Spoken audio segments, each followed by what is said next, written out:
Capsicum egg fry எப்படி செய்கிறதுன்னு பார்க்கலாம். இதுக்கு ஒரு குடமிளகாயை பொடியை நறுக்கி வச்சுக்கோங்க. ஒரு வெங்காயம், ஒரு தக்காளி.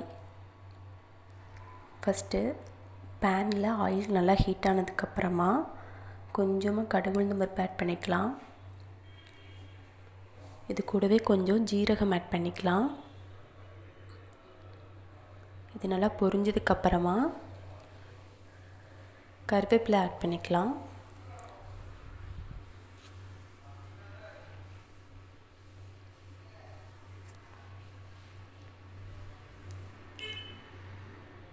இப்போ இதை நல்லா கிளறி விட்டுக்கோங்க. இப்போது நம்ம நறுக்கி வச்சுருக்க 2 பெரிய வெங்காயத்தை அதில் ஆட் பண்ணிக்கலாம்.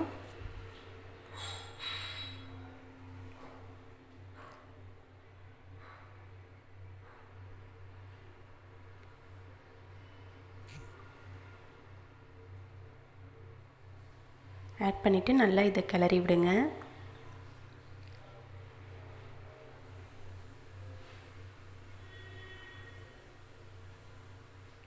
இப்போது இந்த வெங்காயம் வதங்கிறதுக்கு கொஞ்சமாக உப்பு ஆட் பண்ணிக்கலாம்.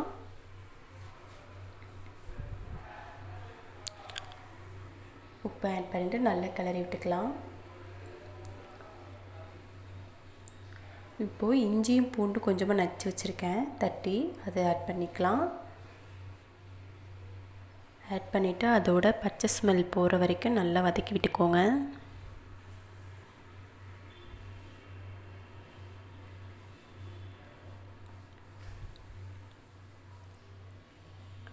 இப்போது நல்லா வதங்கிடுச்சு. இந்த ஸ்டேஜில் நம்மளோட தக்காளியை சேர்த்துக்கலாம்.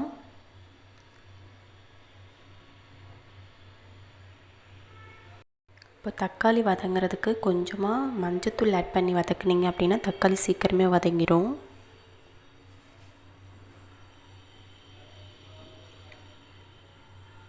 மஞ்சத்தூள் ஆட் பண்ணிக்கலாம்.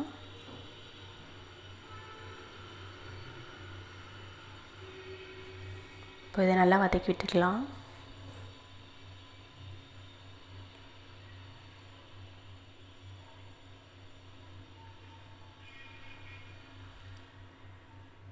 இப்போ வெங்காயம் தக்காளி நல்லா வதங்கி வரணும். அதுக்கப்புறமா நம்ம நறுக்கி வச்சுருக்கிற குடமிளகாய் ஆட் பண்ணிக்கலாம்.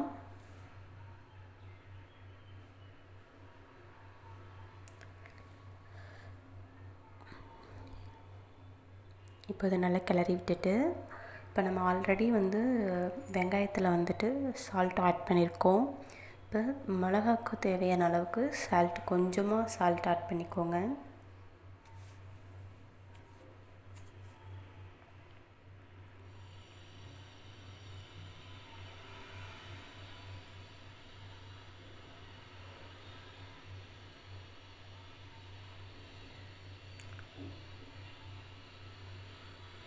லைட்டாக ஆட் பண்ணிங்கன்னா போதும்.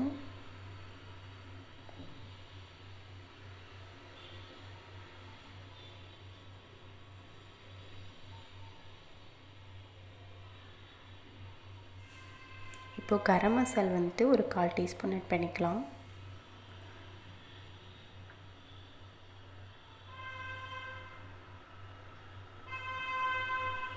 சால்ட்டை இந்த ஸ்டேஜ்லேயே ஆட் பண்ணிவிட்டு நல்லா இதை கிளறி விட்டுக்கலாம்.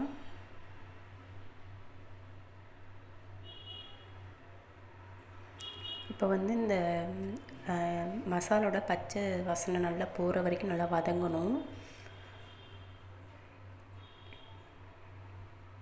கொஞ்சமாக ஒரு 1/2 டம்ளர் அளவுக்கு தண்ணி ஊற்றிட்டு இதை நம்ம நல்லா கிளறி விட்டுட்டு வேக வச்சு எடுத்துக்கலாம். மிளகா நல்லா வெந்து வரணும், அப்போ தான் டேஸ்ட்டு சூப்பராக இருக்கும்.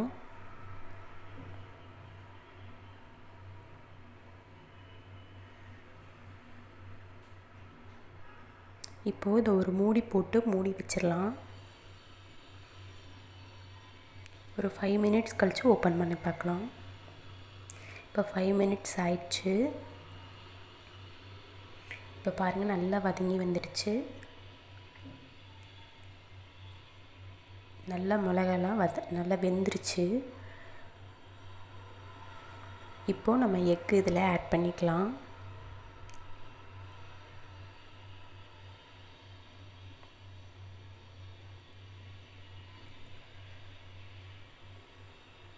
எக்கு வந்து நான் இன்றைக்கி ஒரு எக்கு ஆட் பண்ணுறேன். உங்களுக்கு வேணும் அப்படின்னா நீங்கள் அதிகமாக கூட ஆட் பண்ணிக்கலாம்.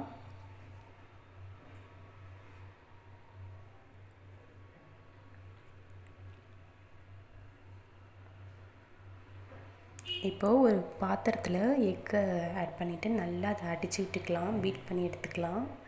எக்கு கூட வேறு எதுவுமே சேர்க்க வேணாம், வெறும் எக்கு மட்டும்தான். நல்லா அழிச்சிட்டு இது மேலே அதை அப்படியே ஊற்றிடுங்க.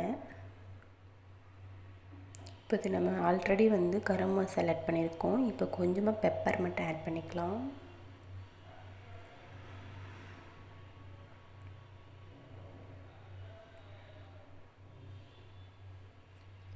அவ்வளோதான். இதை நல்லா கிளறி விட்டு வேக வச்சு எடுத்தால் நம்மளோட கேப்சிகம் எக் ஃப்ரை ரெடி ஆயிரும்.